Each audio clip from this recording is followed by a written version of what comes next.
சற்று முன்பு இந்தியா கூட்டணி அனைத்து இடங்களிலும் பார்த்தீங்கன்னா தோல்வி, படுதோல்வி. மிக முக்கியமான ஒரு தகவல் ஒன்றை பார்க்க போகிறோம் நண்பர்களே.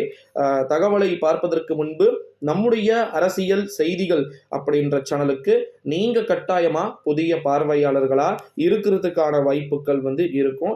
இருந்தீங்கன்னா மறக்காம நம்முடைய சேனலுக்கு ஒரே ஒரு சப்ஸ்கிரைபை மட்டும் பண்ணிக்கொள்ளுமாறு கேட்டுக்கொள்ளப்படுகிறது. வாருங்கள் தற்போது வீடியோக்குள்ள போகலாம். இந்தியா கூட்டணி போட்டி போடுகின்ற அனைத்து இடங்களிலுமே தோல்வியை பெறப்போகிறதா? இதை பற்றித்தான் இந்த காணொலியில நம்ம தெள்ளத்தெளிவாக பார்க்க போகிறோம் நண்பர்களே. குறிப்பா பொதுவா பாத்தீங்கன்னா இந்தியா கூட்டணி அனைத்து விதமான தரப்பினராலும் மிக முக்கியமான ஒரு கூட்டணியா பாத்தீங்கன்னா பார்க்கப்பட்டு கொண்டிருக்கிறது. இந்த ஒரு சூழ்நிலையில தான் கூட்டணி தொடர்பான பேச்சுவார்த்தைகளும் மற்ற விஷயங்கள் அனைத்தையுமே மம்தா பானர்ஜி அங்க இருக்கக்கூடிய அவங்க 42 தொகுதிகள் அங்க இருக்கு. அந்த 42 தொகுதிகள்ல அங்க ஃபுல் அண்ட் ஃபுல் பிஜேபி இந்த முறை முன்னிலை பெறும். 42ல 25 சீட்டு பிஜேபி பெறும் சொல்றாங்க. அப்ப மம்தா பானர்ஜி அங்க ஆட்டத்தை காண்றாரு அப்படின்னா அடுத்த முறை பிஜேபி ஆட்சியை அங்க மக்கள் செலக்ட் பண்ண மாட்டாங்கன்றது என்ன நிச்சயம் இருக்கிறது. ஆனா அங்க அந்த மாநிலம் டிஃப்ரெண்டான மாநிலம். எம்பிக்கு ஒரு மாதிரி ஓட்டு போட்டுடுறாங்க. ஓகேங்களா? எம்பிக்கு ஒரு மாதிரி ஓட்டு போட்டுட்டு ஸ்டேட் எலெக்ஷனுக்கு ஒரு மாதிரி ஓட்டு போடுறாங்க. அது நம்ம தமிழ்நாடு கூட நடக்குது பார்த்தீங்களா? நம்ம தமிழ்நாடு சட்டமன்ற தேர்தல் எப்பப்பெல்லாம் நடக்குதோ அப்போதான் அவங்களுக்கும் நடக்குது.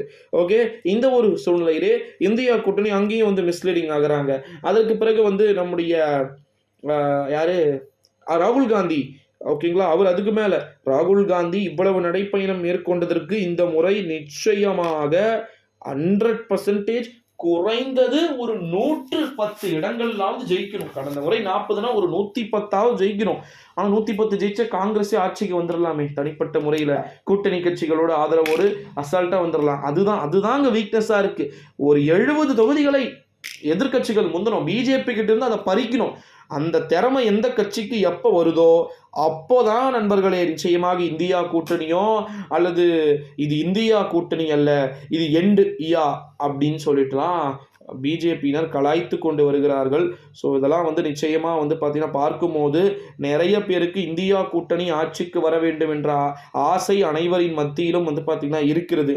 இந்த ஒரு சூழ்நிலையிலே எப்படிப்பட்ட நிலைமைகள் அப்படின்றது போய்கொண்டிருக்கிறது.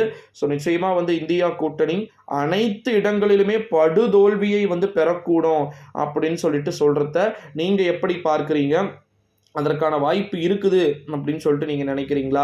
அதாவது இந்தியா கூட்டணி தோல்வியை பல இடங்களில் பெறும் அப்படின்னு சொல்லிட்டு சொல்கிறாங்கல்ல, அதை சொல்கிறேன். ஸோ நிச்சயமாக எது எப்படியா இருந்தாலும் சரி, கண்டிப்பாக பீகார்லேயும் அதே மாதிரி தான். நிதிஷ்குமார் யாதவ், ஓகேங்களா, நிதிஷ்குமார், லல்லு பிரசாந்த் யாதவ், அங்கே இப்போ லல்லு கட்சிக்கு சட்டமன்றத்தில் நல்ல பலமாக இருக்குது. ஆனால் இப்போது நிதிஷ்குமார் அங்கே போய் சேர்ந்ததுனால அங்கே நிலைமைகள் அங்கவும் இந்த தலைகீழாக பார்த்தீங்கன்னா மாறுவதற்கு வாய்ப்புகள் இருக்குமோ அப்படின்னு தோணுது. ஓகேங்களா? ஸோ இப்போ அது மட்டும் இல்லாமல் இன்னொரு ஒரு மிக முக்கியமான ஒரு தகவல் என்ன அப்படின்னு பார்த்தீங்கன்னா, வேற எங்கே ஸ்டேட் இருக்குது, கேரளாவில் இடதுசாரிகள் கட்சிகள் இருக்கிறாங்க, வலதுசாரிகள் கட்சி.